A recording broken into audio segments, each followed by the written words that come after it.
just letting give you guys a chance to, if you live in, just give a little shout out to the sterile processing community, what you're doing, what initiatives you have, and what's going on with you this sterile processing week. And thank you guys so much for coming on. If you live in. Well, guys, I mean, thank you for everything that you guys do. Again, my name is Jesse Lopez. Please, please, always, I encourage people to be passionate about this field. Just don't go through the motions.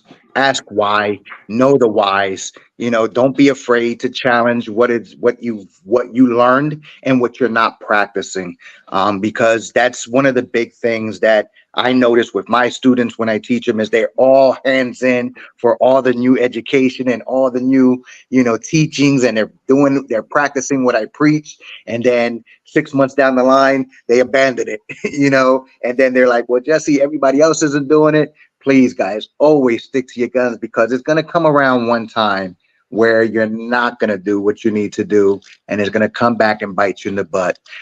So happy Sterile Processing Week to everyone. Continue doing what you're doing, and peace.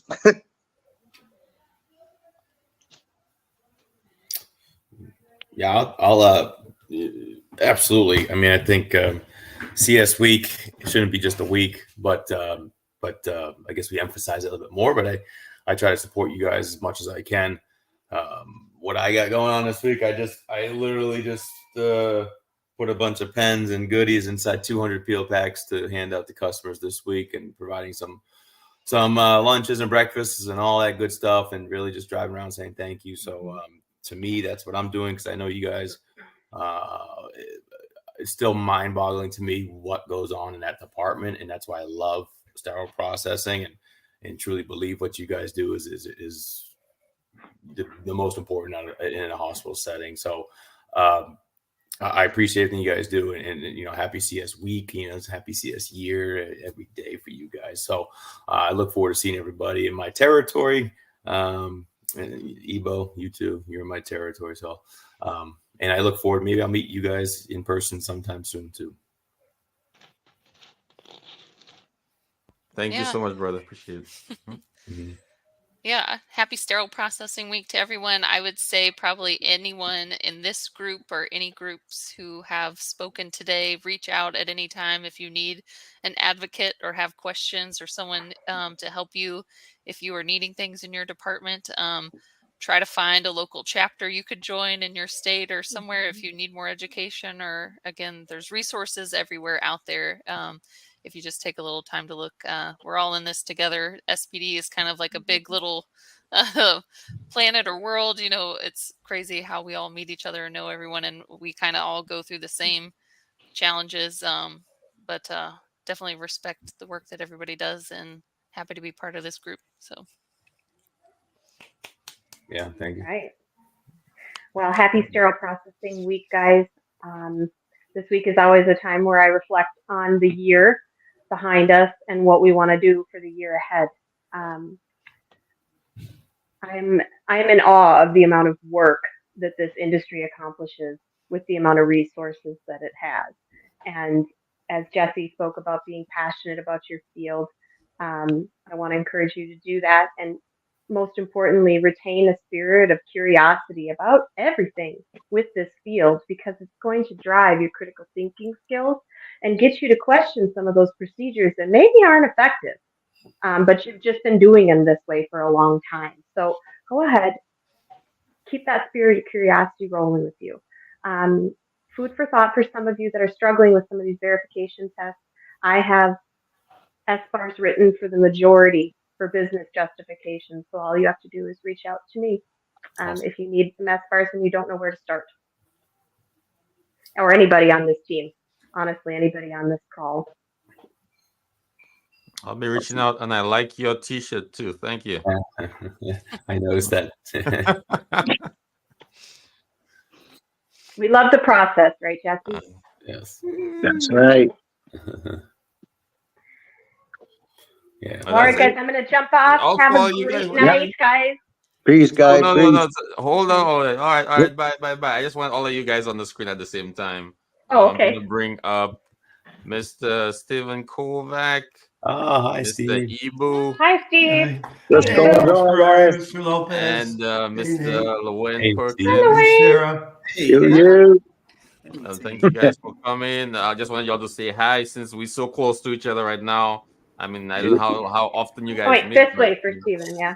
Yeah. Yeah, yeah, Hello, hello, Kind hello. of like the Brady yeah. Bunch here. What's up?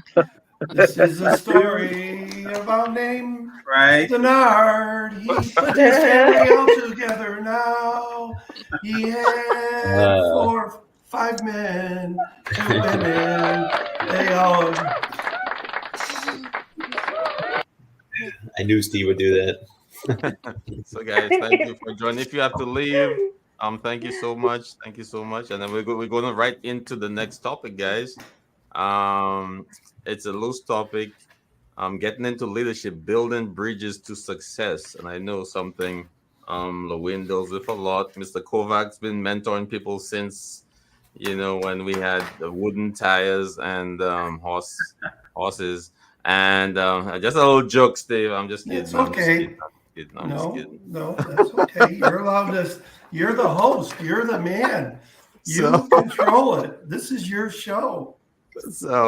and Mr. Ibu, definitely a role model. Up Yes, in they all PA, are. we met yesterday, so that's like a long time ago. So, thank you so much for joining, guys. So, what do you think about building bridges? And have you had experiences with mentoring or helping people get to that next level within your career so far?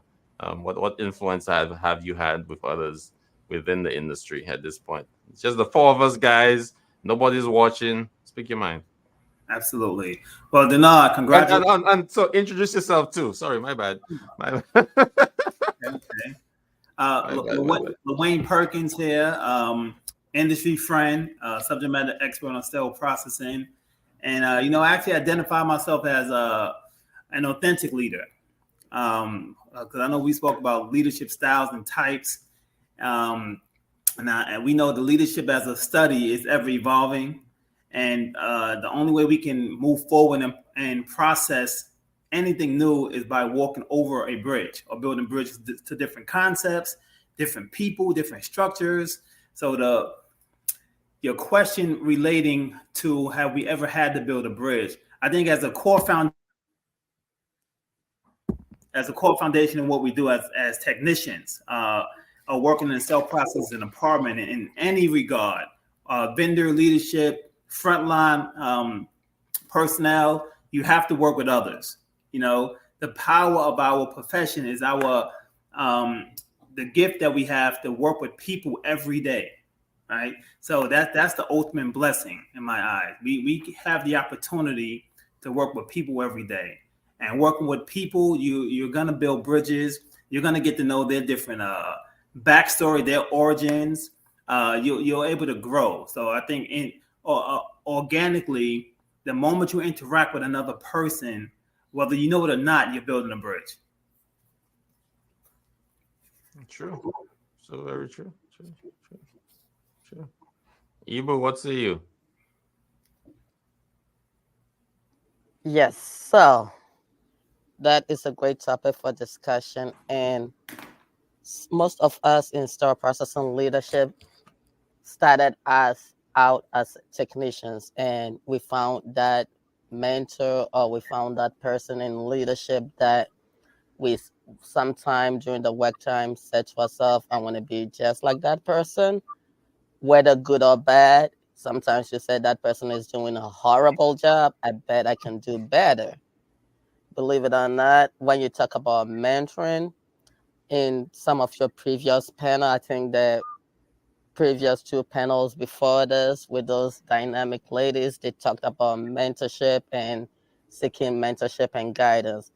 That is all good, but you also, as a technician or as a person that is not currently in the leadership role, you have to be in that role. You got to first of all understand the challenges in that leadership role, because I'm going to be honest, before I got into sterile processing leadership, I thought everything was easy to just sit in the office and go home at the end of the day. But now being in that role myself is completely different. So if that is something you want to do, ask, hey, talk to me a day in the role of a manager or a day in the role of supervisor. I'm going to use supervisors as an example because in my facility, that is number 2 in the leadership career ladder. We have our lead tech, then the supervisor. The lead tech is different from the supervisors. The supervisors have a lot more pressure added to them, but most people see the supervisors sitting in the office on the computer thinking they're not doing anything else. But what they don't realize is the manager or the director has assigned something to them. So we have to be willing and motivated to learn. And that is how we build the bridges. Networking. A lot of people have said a lot about networking today. That is one of the things about building that bridges. You also have to communicate efficiently, make your needs known. Because as a manager, I'm in charge of 60 other technicians. I might pay attention to you, but I wouldn't know everything, and you're great. So if this is something you want to know about, speak up, let your voice know. So I can go on and on, but I'm going to give the panel some chance to talk to. By the way, I'm Ibo Holbrook-Smith. I am a manager for Sterile Processing in the York, Pennsylvania area. Thank you. Denard, I probably throw me off of this podcast in a few minutes. Unfortunately, I know you've been at it for 7 hours, and I probably only listened a total time of an hour and a half. Oh, that's all right. No. And I heard a lot of things today. I wrote down a lot of different words: coaching, teaching, mentor, career ladders. And you want to talk about building bridges in leadership, and who maybe was each of ours, who mentored us? Why did we do that?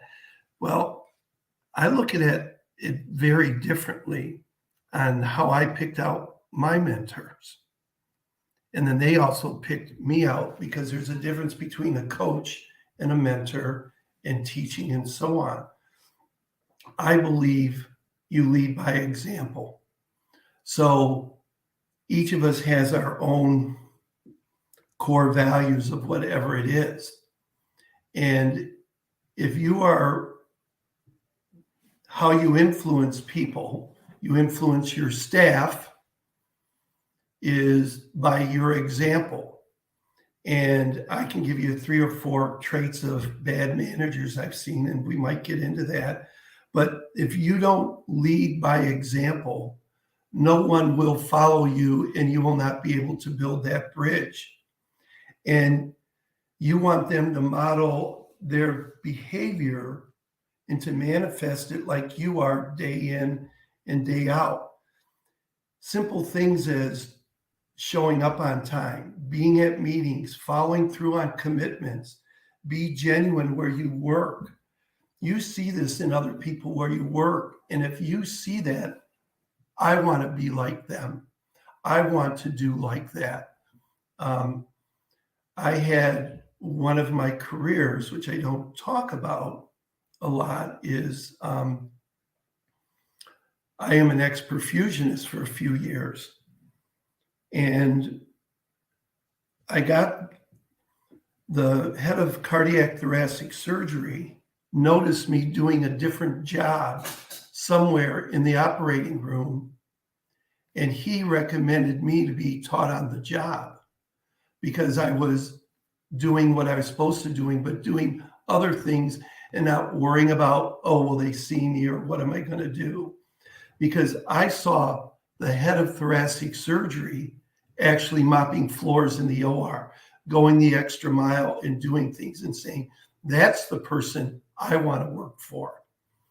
And then later on, how I became a manager in reprocessing is the OR director, some things took place and they needed a manager.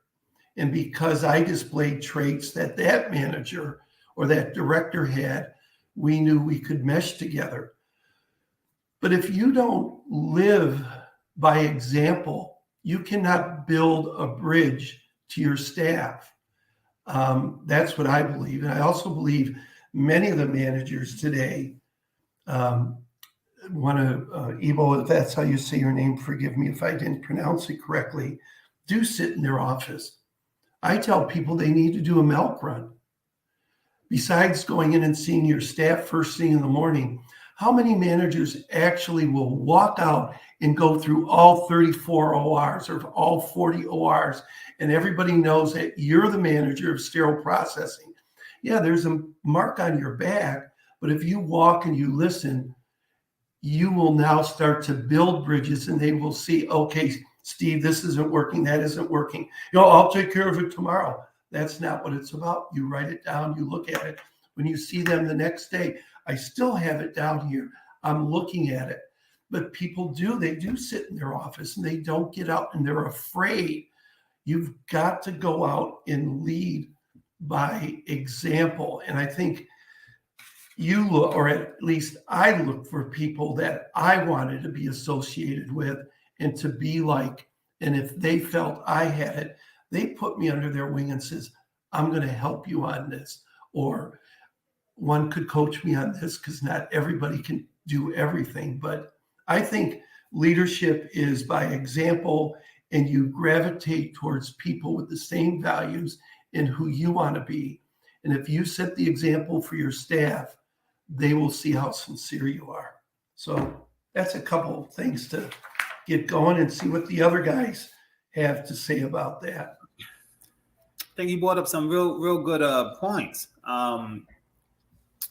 There are various types of leadership, right? And it's ever evolving.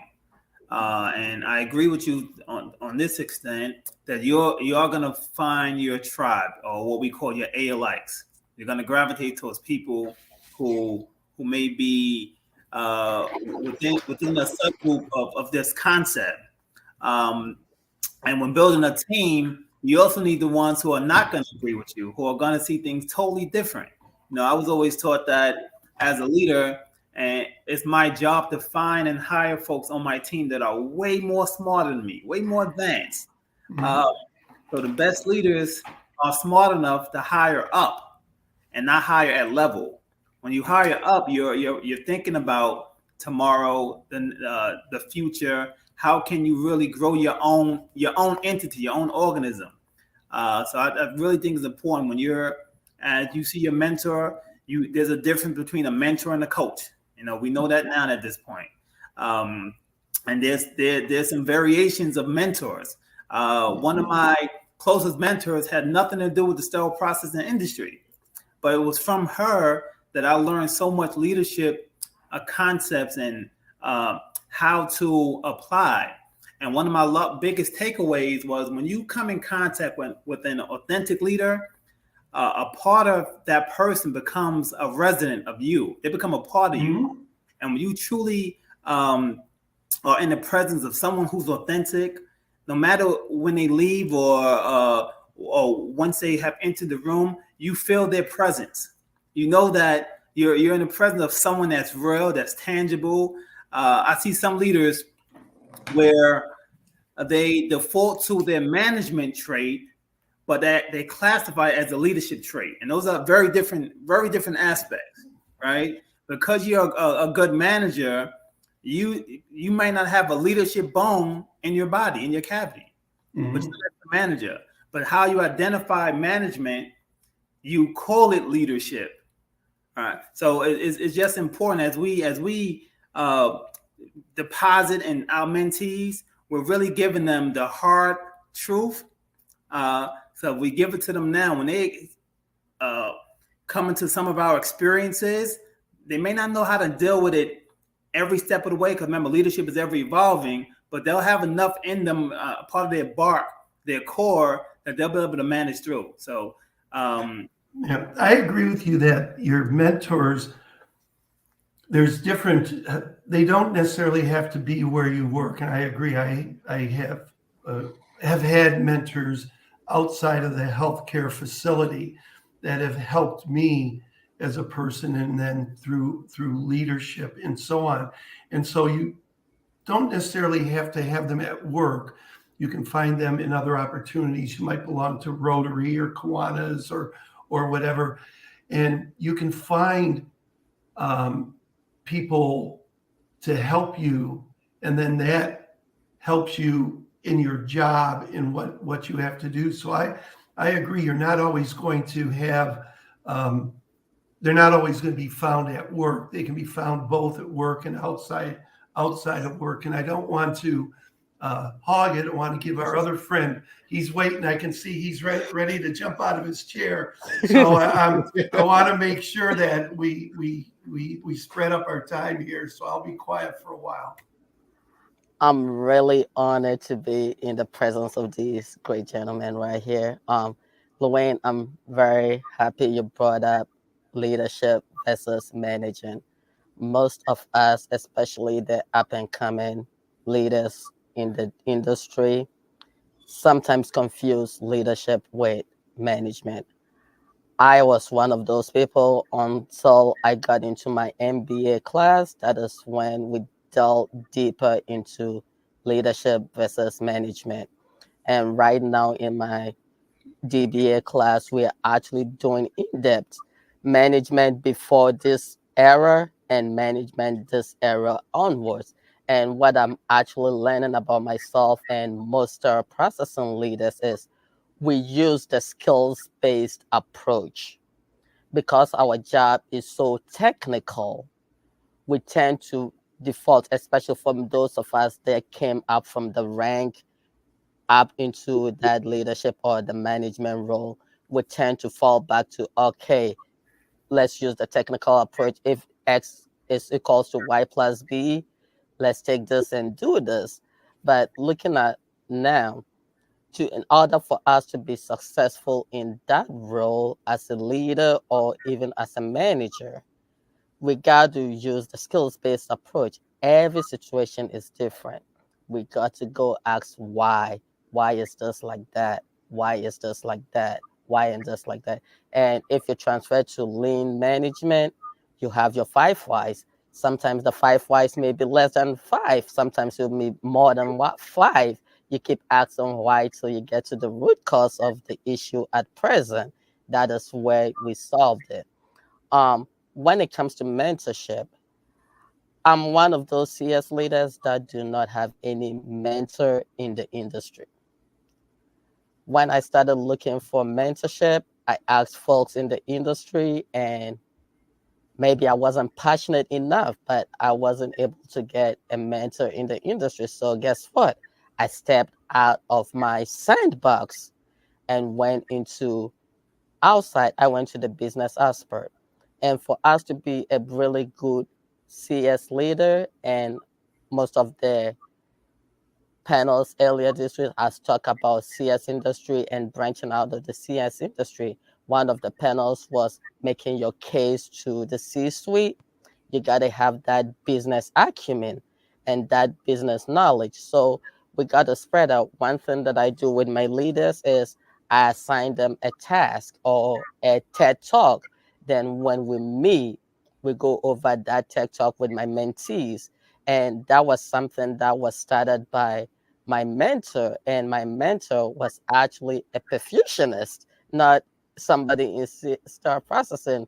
And the first TED talk that he assigned to me, I already seen that TED talks. And when we got into that discussion, I got different insight from that TED talk than I did the initial time that I went. And I also got his perspective because he's outside the CS industry.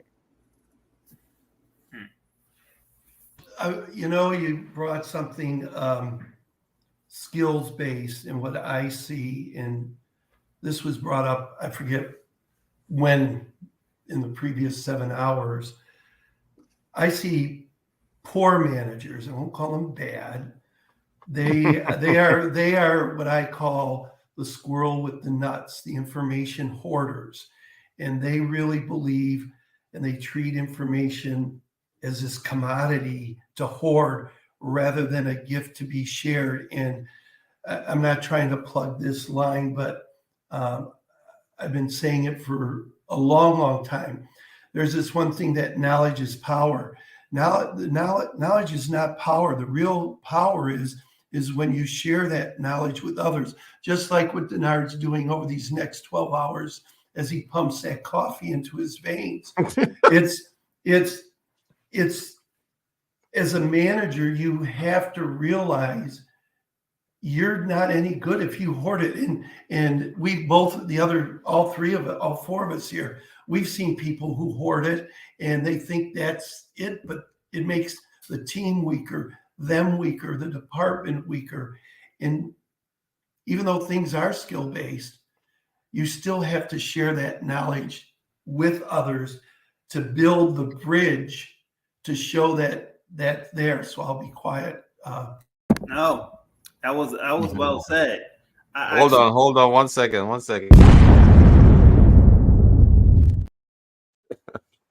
All right. Well said. I truly adopt the belief that anyone and all people have the capacity to become good leaders. I believe that. I believe everyone has the naturally born capacity to become good leaders. Now, how they adopt that skill set, how they may invest in themselves, how they may transfer that leadership skill, as you just mentioned, to others or sharing that knowledge, is ultimately going to become who they evolve into. I've seen so many, and we call them unofficial leaders in our department, right?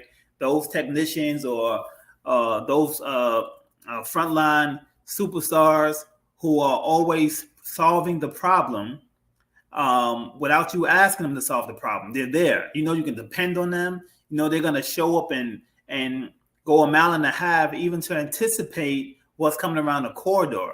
So I think it's our job as seasoned leaders and professionals to truly bring that gift of leadership out of these folks within our departments, because many of them will never understand how great they are.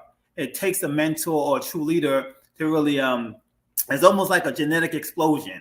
You ever read a really good book and you can't put the book down, and it just keeps opening up different corridors or cerebral chapters that you got to keep going? When you meet that authentic leader, or when a subordinate or one of your constituents meet you in that fashion, you can really change their entire professional trajectory.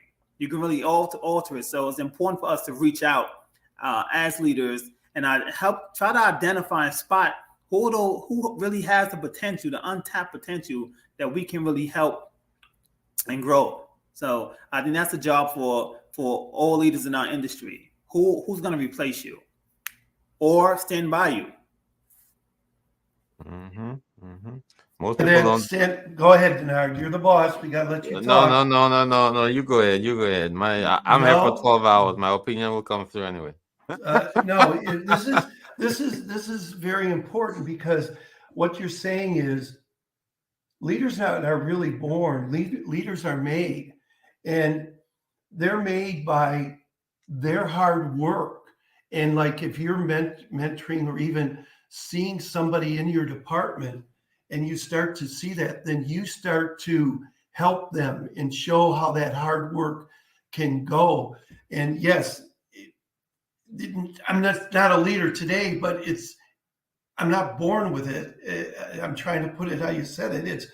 It's made by hard work and people noticing we have that capability within us, and like you, one of us three, if you see that, we have to now put that work together and help sow the seed. And if that person's willing to put in that hard work, now you know that, because you might see it. If they're not going to put the hard work in, I'm not going to expend all my energy. I'm going to look for that next person, as you said, who's going to put it in and try to help them grow and go from there. Again, I like your point on that. And that is why I said that the technician or whoever it is must first display that they want to take on that role. In my travels, I've seen many great technicians, and if I'm in the leadership role or a manager role, I start assigning them special projects. And with those special projects, some of them get noticed outside the CSP walls.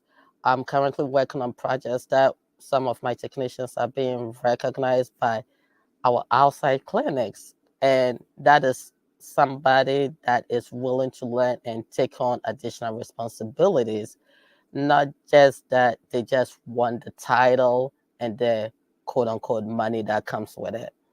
I actually tell my technicians, especially those that want to do this for the money that come with it, you actually losing money if you jump straight into leadership role because of the extra overtime hours that you work that you don't get compensated for because your salary. It's more than that. That is why we need to do a better job to mentor up and coming leaders in the role, that it doesn't just involve this and that. And also, we need to teach especially about the business side. That is something that is extremely lacking in our industry. That's my concern. I want to, if you don't mind, you wanted us to try to focus on building bridges and how important is that. In part, to build a bridge or build a house or whatever, you have to be willing to fail and admit when you fail. Building a house or a bridge, you're building this bridge, you might have failures, and bad or poor managers, they don't want to fail and they'll find every reason or go around. But you have to embrace the failure in a way to move that bridge forward or that goal, what you're doing, and not worry about it. And there's that story about Thomas Edison. They interviewed him and they said, how come you didn't get frustrated? It took over 9,000 times to find the right filament to get the light bulb. He says, no, I just learned 9,000 things that didn't work and I'd find the next one. So he wasn't afraid of failure. The story goes something like that, but you have to embrace failure and know that it is a part of your growth. And if you're working with a person and sees that, they will help you understand and to work through that failure so you can grow and use that to get better and build that bridge or wherever you're going. So I've been talking a little too much. Sorry. No, No, well said. good. Well You're said. good. So, guys, I have to pay some bills, unfortunately. Part of the business. Bill Pay paying. some bills. Wait. Hey. You can't do anything if you don't if you don't keep the lights on. So, guys, thank you to my sponsor, Beyond Clean, provided education today. Thank you so much to Beyond Clean. Shout out to CensiTrack for sponsoring. CensiTrack has a new loaner link that streamlines the entire loaner instrument tray management process by automating vendor ordering, communication, and compliance. This industry-leading cloud-based loaner tree management system gives your facility, its vendors, equal visibility into the quality, location, and arrival of loaner instrument trays, keeping all parties accountable and adherent to your facility's policies. So, guys, check out census.com if you want more information on CensiTrack and their new products. So, guys, we're back, and one quick thing.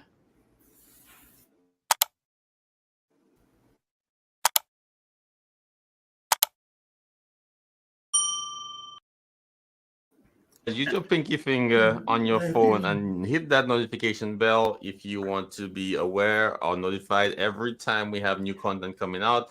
And guys, I know some of you guys were on LinkedIn. LinkedIn only goes for 4 hours, and that's the downfall of having a 12-hour show. LinkedIn only carries 12 hours. LinkedIn only carries 4 hours. Facebook only carries 10 hours, and YouTube carries the full 12. So, guys, if you're on Facebook right now, LinkedIn is already off. So we've been in it for 7 hours. Facebook will be off at about 10 o'clock. So, guys, start migrating to YouTube where you could watch the entire show. So, and now let's bring on our next guest. Adam Okada is in the waiting. Thank you so much for coming on, brother. Appreciate it. Oh, had I known Adam was going to be here, hell, jeez Louise. Oh, God. You were on at 12 o'clock, and that was 9 o'clock your time, Adam. What are you doing? How much coffee you having? I'm up all day, up all night. You know me. Their song. And I gotta follow Steven dropping bombs over here. So guys, introduce yourself again for those night owls, and just proceed with the same question we have here. Building bridges, and I know you build bridges. You were with a couple different companies, and I know you still have links in them. So how do you build bridges? How have you built bridges in your career to get where you are right now? And I'll let you answer that, and I'll dip out for a second. Sure. So I'm Adam Okada, clinical education specialist with Healthmark Industries, and yeah, I mean, I've had to build bridges a lot of times in my career. I think I told this story earlier about going into a facility, and when I let them know that I was the new SPD manager, one of the OR techs laughed at me and told me good luck, which kind of showed that it was going to be a rough ride as a manager getting in there. But that was the biggest, I think, bridge that I had to connect was between the OR and SPD. Whenever that link is broken and there's a lot of let's say dissension or arguments and kind of a poor relationship, everything else suffers because again, it's, I kind of liken it to like climbing a mountain, right? If you've got a group of people and you're all trying to climb this mountain towards patient safety and you guys are playing tug of war with the ropes and you're fighting over materials and all the things, resources, it's going to take you a lot longer to get there.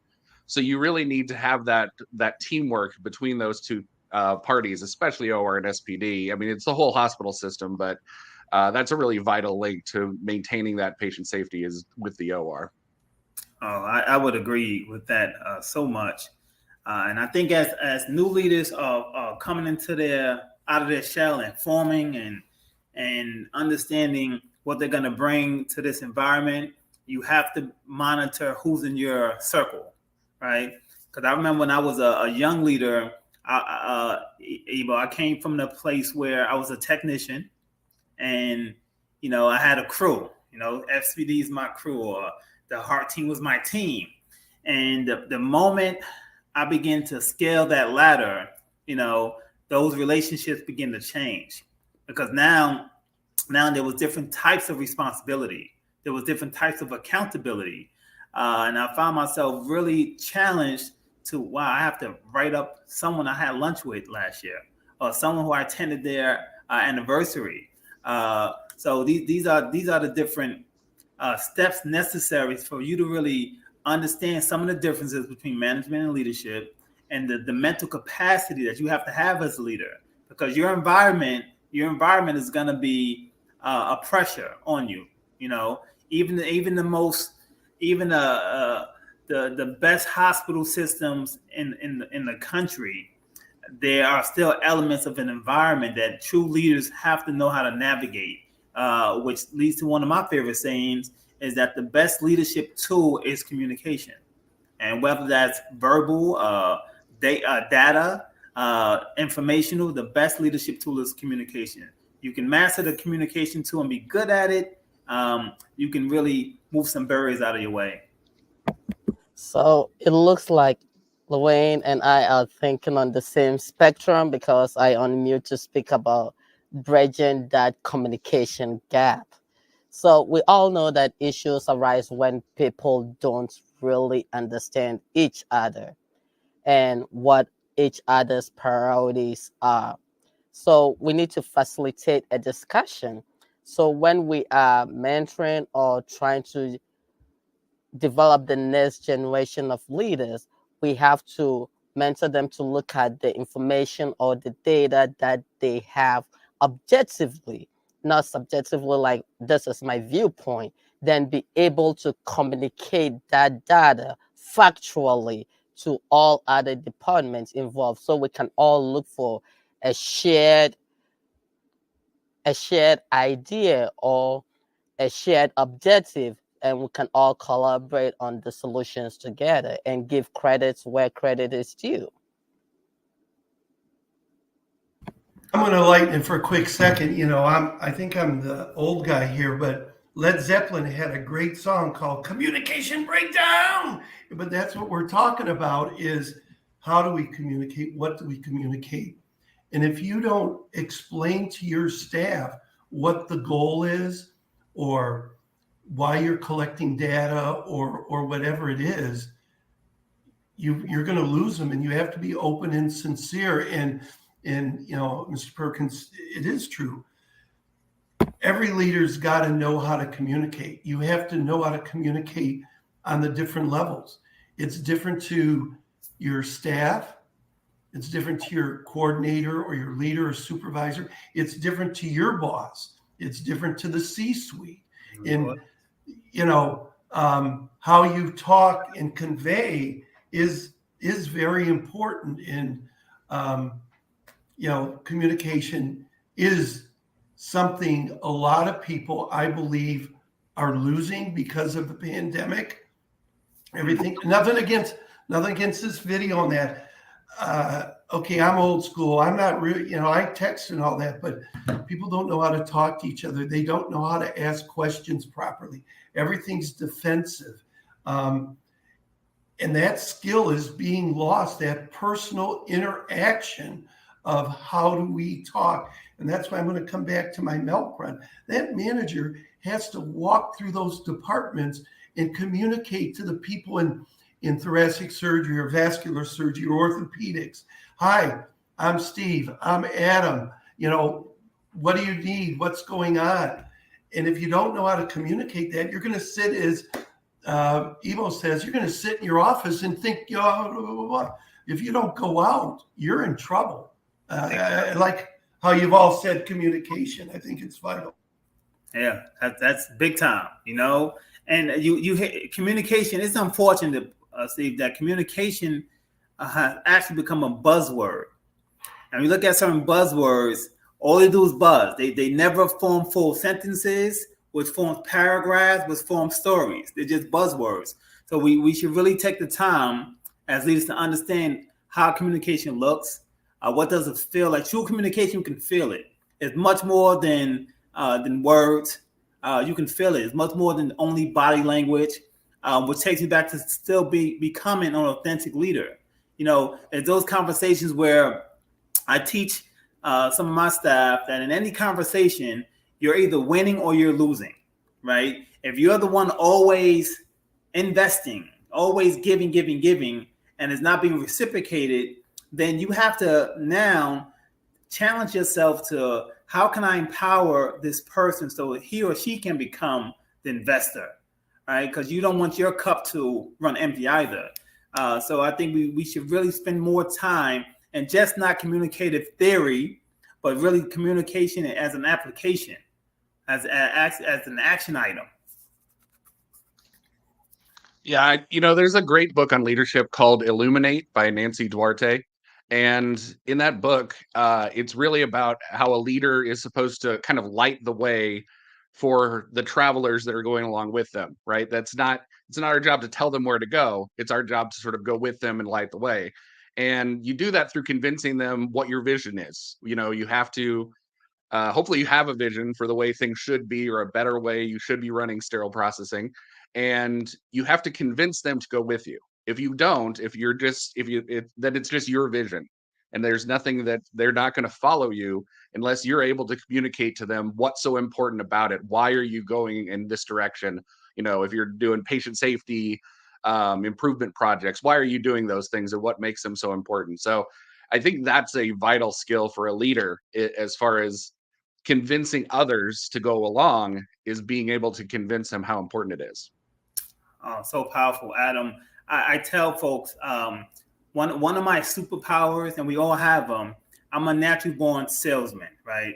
But I tell folks that everyone who's ever existed is also a salesperson, right? As a leader, if you have to convince someone to see your vision, or you have to solicit input or feedback, you're selling a choice. You're selling an option to be involved, an option not to be involved. So I ask everyone to take the salesman challenge. And that challenge is find out what you're selling. And once you understand those tools of what you're selling as a leader, you can then be able to comprehend how to change your language, how to speak in your leadership voice when necessary versus your at-home voice versus your inside voice, how to really get the folks who have the resources to do exactly what you need them to do. All right. Yeah. Sorry, go ahead. Once again, Wayne is thinking on the same level. So we all know there are key components to communication. For communications to actually happen, there needs to be a sender, there needs to be a message, and the channel, whether it's text message, talking, email, then there is a receiver. That is what most people think. But also there's actual steps to that also. There is the feedback. You need to get that feedback from your intended receiver to make sure that the communication happened. And also there is that noise and the context in there. Noise are barriers that actually prohibit communication from happening. So you might send an email thinking that it was received. Email Outlook shows you that it was sent, but whoever the message was intended for actually read and understand the message. That is where the context comes in. And when you get that feedback loop, that means the message was also received. So for effective communication to happen, we have to actually decode what we want to transmit, the message that we want to speak or pass along into what each individual is accustomed to.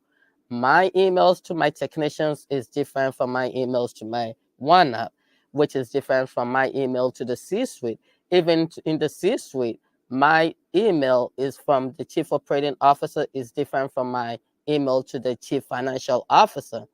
Each of those people are looking at that message from a different context. So we need to craft that message to suit that context that the person or that entity will understand that message, and make sure that you get that feedback to make sure that the communication actually happen effectively. Yeah, a lot of when it comes to communication, managers sometimes they just tell people, they tell them or the reason. You really have to show them and get them to understand why. Just telling them is not enough. And I'm probably going to go on I'm taking an off ramp here because I want to go on a subject. I believe I do believe the majority of the managers don't know the why on why they do things. And that is a hindrance to them. And I believe the managers themselves don't use the resources given to them that are out there. And I'm going to throw this out to you four. And I'm going to ask you this. Okay, ready? Mm-hmm. How many of you have read John Perkins' books?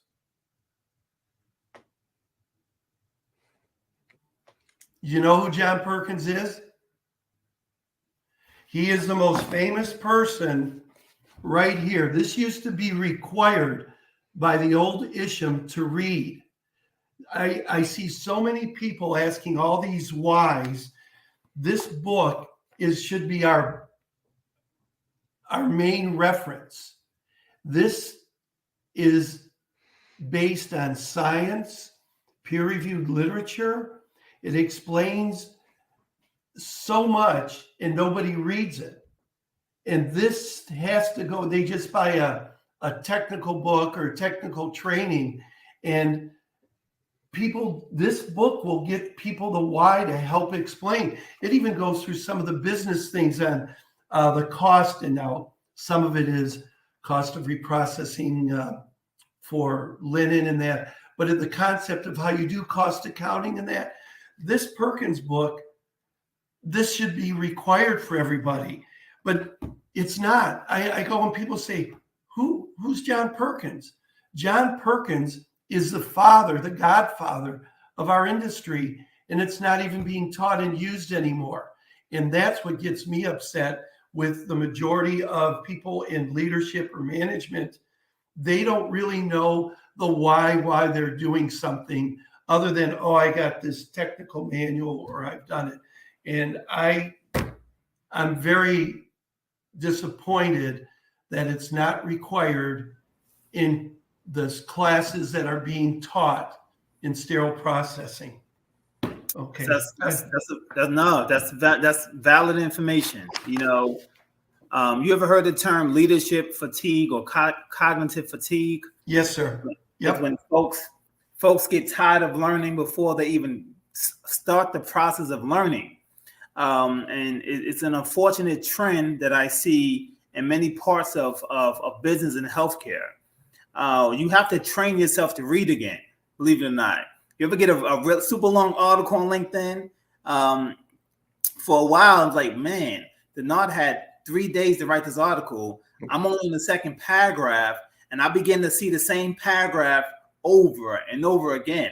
It's cognitive fatigue. So we have to practice reading. And I think that's a gem for all leaders or true learners.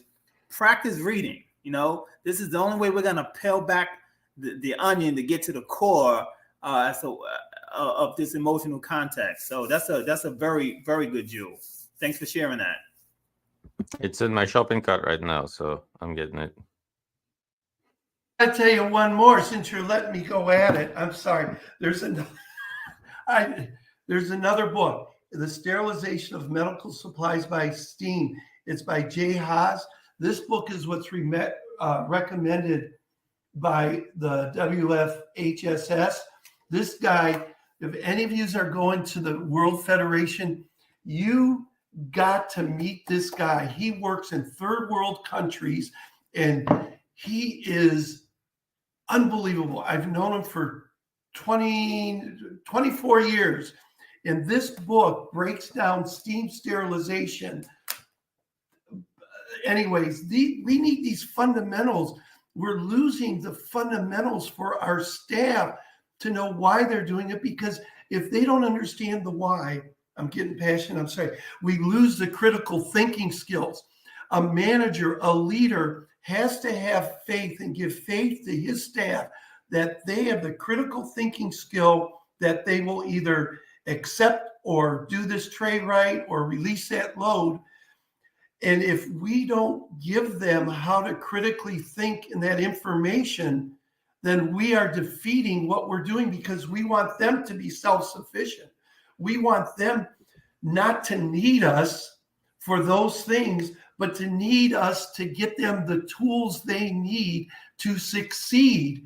And we have to give them critical thinking skills. And okay.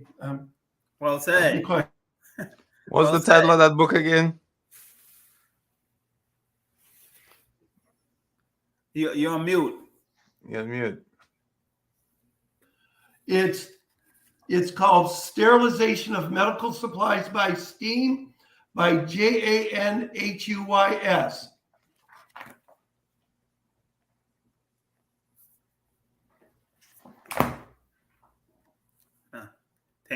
Thanks for sharing. It's actually I'm just real. No, it's a look. I think it's a lost art. You know, learning and reading and exchanging is a gift, right?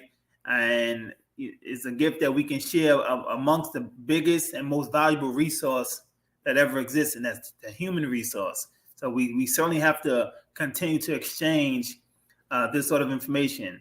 And like I tell folks jokingly, make AI fight for your job, right? Don't just give it away. Make them fight for your job. And I think that goes to, you know, how you view the training of staff and all these types of things. Are we training them in a science, or are we training them like they do in fast food? Here's how you do the things that we do here. You know, we can train them the tactile skills. That's the easy part of our job, actually. But if they don't understand the science behind everything they do, again, they're going to make bad decisions. When they're alone in the middle of the night and they're the only ones there, they're going to skip steps because they've never been told the why. They only have the tactile skills. So again, I think we really need to focus on the science behind it. It is a science of reprocessing. That's what we need people to understand, and we need now to elevate that. I hear people talking about, certification and that, and Denard, you're gonna hate me because I had my own little schedule that things I wanted to get on your show about. Do you know probably one of the main reasons we are looked at the way they are? If you go on the Bureau of Labor Statistics, we are called medical equipment preparers, 31.9093.00. We're called medical equipment preparers. That's what they think we are. That's what your HR goal looks at. We have to change that name. We have to go and let them know that we are medical device reprocessors or sterile processing technicians. It lists all those things there, but we're just medical equipment preparers, and it only needs a high school education. And that's wrong. It requires a lot more than that. And we've got to change that. Okay. I got on my soapbox for 2 minutes. It's a good soapbox, right? If we have to continue to acknowledge the information that came before, because that book, compared to how readily available information is now, we can get it in seconds, right? You don't have to earn it, you don't have to fight for it, you can get it in seconds. But we still got to be able to digest it. So we should add this our top 100 reading, a must read for the sterile process community. Let's take a vote. We all in agreement? All in agreement. All in agreement. All in agreement. Yeah, guys. Good topic. I know Mr. Kovac hijacked the show. No, wait. Okay. Wait. I'm not. Remember I told you I'm going to give some gift cards away, right? Yes. When do you want to do that? We want do those it. listeners. We Yeah, got to we get can them coffee cards. I got some Starbucks coffee cards to give away. We could whenever you